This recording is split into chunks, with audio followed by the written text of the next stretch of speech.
Hey everyone, it's Colin. I feel like I've been getting questions like this or this exact question a lot. What is Realms? Is it safe for my kid? What's good about it? What's not so hot? So I wanted to make a quick video, just give you an idea, high level, and give you kind of a jumping off point for getting into Realms or not.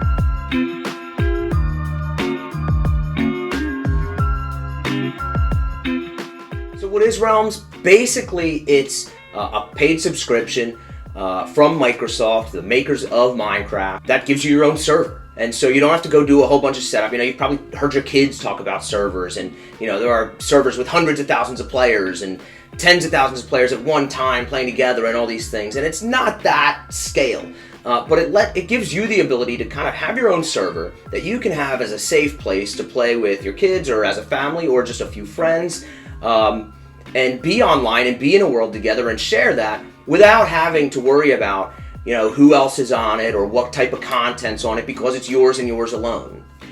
There are other ways to do servers, and we'll talk about those in another video. But this is a really easy way to get started with your own server. So what's great about it? You control it, first of all. So you say who goes on, who doesn't. It's limited in scope, so depending on which plan you get, we can talk about. You can have a few friends, or you can have up to 10. While it's a subscription, it is pretty low cost, so $2.99 a month or $7.99 a month, depending on the features that you want. But even if you did a lot of work and made your own server, there are cheaper options for sure, but at the end of the day, $3 a month is not that much, especially compared to some of the other offerings out there and what you get with them. What are the limitations? So in terms of limitations, again, you're going to hit that friend cap at some point potentially, so it's great if you're a family of a few kids want to play together. That's perfect. In terms of playing with a whole town of friends, 10 people is probably not enough, but for most friend groups it's pretty good. Other limitations, unlike having your own server, you can't do anything you want with it. You will be limited in some ways in terms of mods and things like that. However, one of the things that's great about it is Microsoft's done a really good job of setting you up with a ton and growing number of templates you can use. So when you launch your realm, you get 3 worlds plus sort of an additional 4th world that we'll talk about.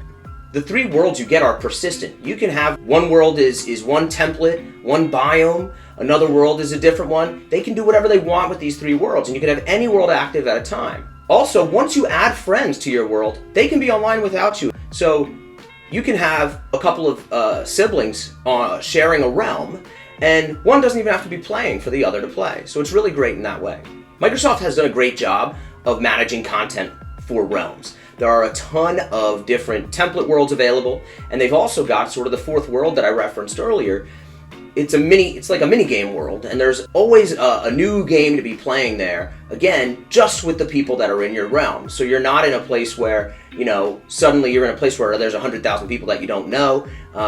It's just your family or just your friends, whoever you've added to your realm, but you have the ability to not just have your own worlds, but to play in these kind of constantly refreshing mini worlds that Microsoft is rolling out.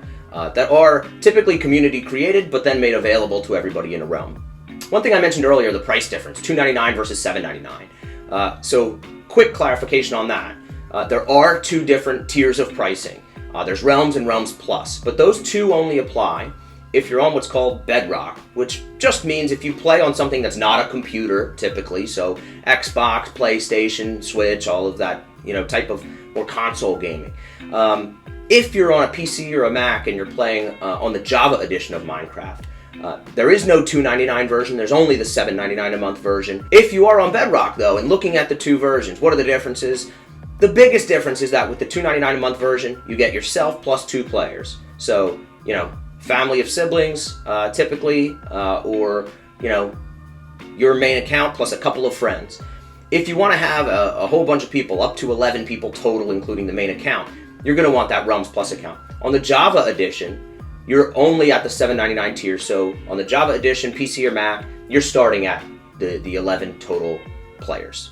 Both versions have a ton of free content. It does differ a little bit between Realms and Realms Plus what free content you get, but it's all really great. It's high quality stuff. Again, either made by or made available by Microsoft. So again, look, if you're looking for I already paid for Minecraft and I don't want to spend another dime on it, Realms might not be the best option, obviously. $2.99 is not too much, $7.99 is quite a bit more. Both certainly cheaper than Netflix, and I know my kids spend a lot more time playing Minecraft than watching Netflix, but to each his own. Obviously, it's a great option for people who don't want to spend their time setting up their own server or managing it, for that matter. Microsoft does kind of all the hard work.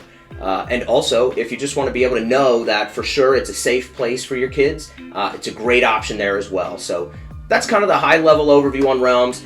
There's a bunch of stuff we touched on that we could go deeper into, and a handful of things we didn't even get to. So, follow up with questions or comments. I'm happy to answer those or make another video if that helps as well. So, thank you guys so much for watching. I'm going to be rolling out a lot more Minecraft content, a lot more content for parents just dealing with technology and kids. It's a total uphill battle, and I want to help. So, thank you guys.